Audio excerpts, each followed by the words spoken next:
जय गुरु जी संगत जी। गुरु जी को मेरा प्रणाम, सारी संगत जी को मेरा प्रणाम। मैं अनु आंटी अफ्रीका से बोल रही हूँ। आज मैं अपने पापा अनिल सिंघल का सत्संग शेयर करना चाहती हूँ आप सबसे कि कैसे गुरु जी ने उन्हें लाइफ ब्लेस की।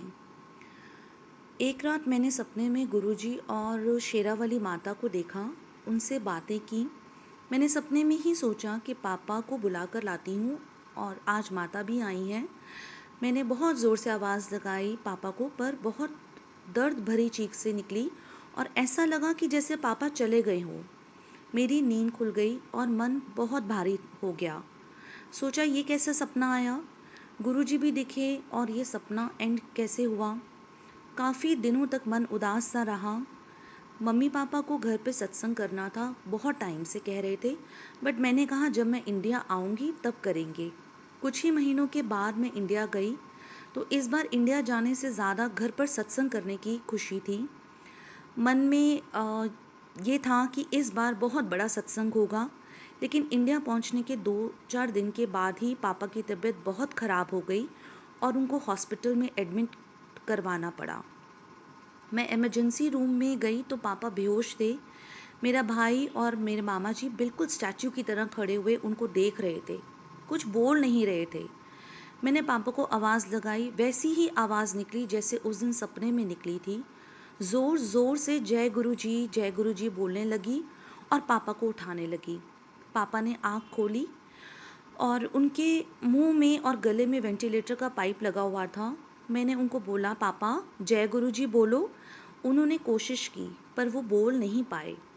फिर डॉक्टर्स ने हम सबको बाहर निकाल के उनको सीपीआर दिया और उनको आईसीयू में ले गए। डॉक्टर ने बोला आपके पापा की हालत बहुत ख़राब है, पर मुझे पता था कि कितनी भी हालत ख़राब हो जाए मेरे पापा को कुछ नहीं होगा। सिर्फ यही भरोसा था कि मैं इतनी दूर अफ्रीका से सत्संग अटेंड करने आई हूँ घर पे, तो पापा को कुछ कैसे हो सकता है। गुरुजी इस चीज़ का विश्वास क्योंकि इस चीज़ का विश्वास था कि गुरुजी धोखा नहीं देंगे। जो करने भेजा है मुझे इतनी दूर, वो तो हो के ही रहेगा। हफ्ता भर लग गया उनकी तबीयत स्टेबल होने में। अभी पूरा होश भी नहीं आया था उनको। मुंह में वेंटिलेटर का पाइप लगा हुआ था, कुछ बोल तो नहीं पा रहे थे। हम लोग उनसे मिलने जाते थे अंदर तो हमें पहचानने में भी टाइम लगा रहे थे। पापा ने डॉक्टर से पेपर मांगा और पेन से लिखा कि मेरी ड्रेस की पॉकेट में मेरे गुरुजी का लॉकेट है, वो मुझे दे दो। जय गुरुजी। एक दिन बाद फिर एग्जैक्टली वही लिख दिया डॉक्टर को। फिर हमने उनके हाथ में एक लॉकेट और उनको अपने एक लॉकेट दिया और उनको अपने पास रख के ही उन्होंने हॉस्पिटल में कुछ और दिन निकाले और घर ठीक होकर आ गए।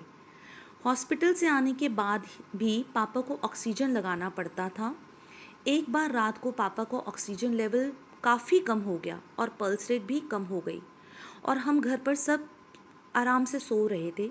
तब गुरुजी ने मेरे भाई के कान में उसको आवाज़ लगाई, काकू काकू। वो आवाज़ सुनकर भाई उठा और उसने ऑक्सीजन का पाइप पापा को लगाया। इस तरह से गुरुजी अपनी संगत का ख्याल रखते हैं।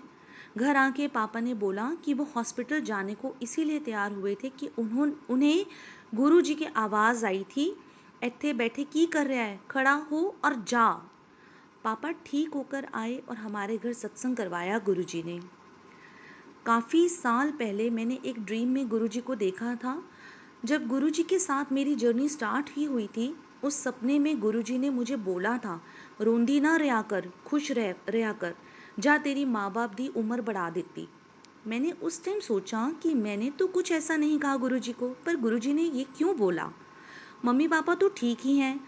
2 साल पहले मेरी मम्मा की तबीयत कोविड की वजह से ख़राब हो गई थी, बहुत ख़राब हो गई थी। फिर गुरुजी ने हमारी अरदास की लाज रखी और इस बार पापा को उम्र ब्लेस की। गुरुजी की कही हर बात पत्थर की लकीर है। जो उन्होंने कह दिया वो तो होके ही रहेगा। हम उनसे मांग के भूल जाते हैं पर वो हमें देना नहीं भूलते। संगत जी, हमने यही सीखा है, जितनी भी बड़ी प्रॉब्लम आए लाइफ में, गुरुजी पे उतना ही भरोसा बढ़ा दीजिए। ऐसा हो ही नहीं सकता कि गुरुजी ना सुने। गुरुजी ने बाजू पकड़ रखी है, आप चाहो तो भी नहीं छुड़वा पाओगे। गुरुजी बीच रास्ते में कभी नहीं छोड़ते हैं। जय गुरुजी, शुक्राना गुरुजी। सरबत्ता भला करना गुरुजी, सबके मम्मी पापा को, सबके बच्चों को ब्लेस करना गुरुजी, सब जीवों को चढ़ती कला में रखना। जय गुरुजी।